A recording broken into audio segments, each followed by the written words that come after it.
Alleluia, Alleluia. Wiwisikan ko kayo ng tubig na dalisay upang kayo'y luminis. Bibigyan ko kayo ng bagong puso at bagong espiritu. Alleluia, Alleluia. Sumainyo ang Panginoon. At sumayo rin. Ang mabuting balita ng Panginoon ayon kay San Juan. Papuri sa iyo, Panginoon. Noong panahong yun, tumingala si Jesus sa langit at ang wika,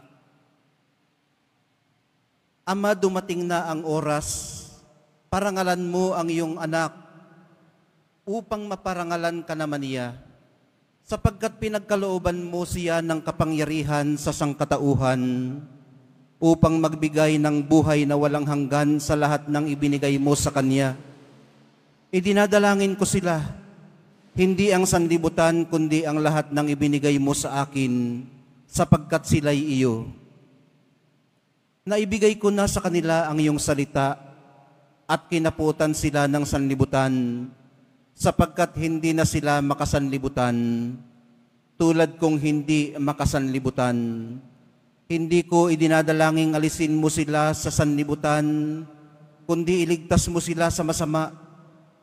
Hindi sila makasanlibutan, tulad kong hindi makasanlibutan. Italaga mo sila sa pamamagitan ng katotohanan. Ang salita mo'y katotohanan. Kung paanong sinugo mo ako sa sanlibutan, gayon din naman sinusugo ko sila sa sanlibutan. At alang-alang sa kanila'y itinalaga ko ang aking sarili upang maitalaga rin sila sa pamamagitan ng katotohanan. Hindi lamang ang aking mga alagad ang idinadalangin ko, kundi pati ang mga mananalig sa akin dahil sa kanilang pahayag. Maging isa nawa silang lahat. Kung paanong ikaw ay nasa akin at ako'y nasa iyo, Ama, gayon din naman maging isa sila sa atin upang maniwala ang sanlibutan na ikaw ang nagsugo sa akin. Ang karangalang ibinigay mo sa akin ay ibinigay ko sa kanila upang sila'y ganap na maging isa, gaya nating iisa. Ako'y nasa kanila at ikaw ay nasa akin upang lubusan silang maging isa. At sa gayon, makikilala ng sanlibutan na sinugo mo ako at sila'y inibig mo katulad ng pag-ibig mo sa akin. Ama, nais kong makasama sa aking kinaroroonan ang mga ibinigay mo sa akin upang mamasdan nila ang karangalang bigay mo sa akin. Sapagkat inibig mo na ako bago pa nilikha ang sanlibutan. Makatarungang Ama, hindi ka nakikilala ng sanlibutan, ngunit nakikilala kita at nalalaman ng mga ibinigay mo sa akin na ikaw ang nagsugo sa akin. Ipinakilala kita sa kanila at ipakikilala pa upang ang pag-ibig mo sa akin ay sumapuso nila at ako na may sumakanila. Ang mabuting balita ng ating kaligtasan. Pinupuri ka namin, Panginoong Jesucristo. Magsipo muna ang lahat. Good morning po sa inyong lahat. Morning, Father.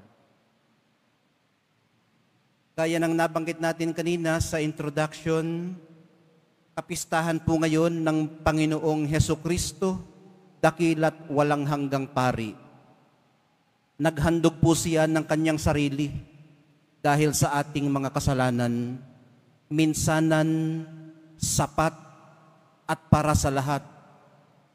Ang pagkapari po niya ay perpekto at walang hanggan kumpara sa pagkapari sa lumang tipan. Patuloy siyang nag-aadya. Tulay siya sa pagitan ng Ama at ng sangkatauhan upang tayo man ay mapaging banal at makapakibahagi sa buhay na mabathala. Kung sa lumang tipan ay mga high priests lamang ang may access sa Holy of Holies, sa mahal na pong Jesus Nazareno po, naging accessible sa lahat ang Diyos. Available po siya para sa atin. May lakas loob tayong lumapit sa Ama dahil tinawag tayo ni Jesus na mga kaibigan at itinuring bilang sarili niyang mga kapatid. Kung sa lumang tipan ay nag-alay sila ng mga haing sinusunog, sa mahal na Poong Jesus Nazareno, wala nang ganitong mga paghahandog. Hindi na kailangan.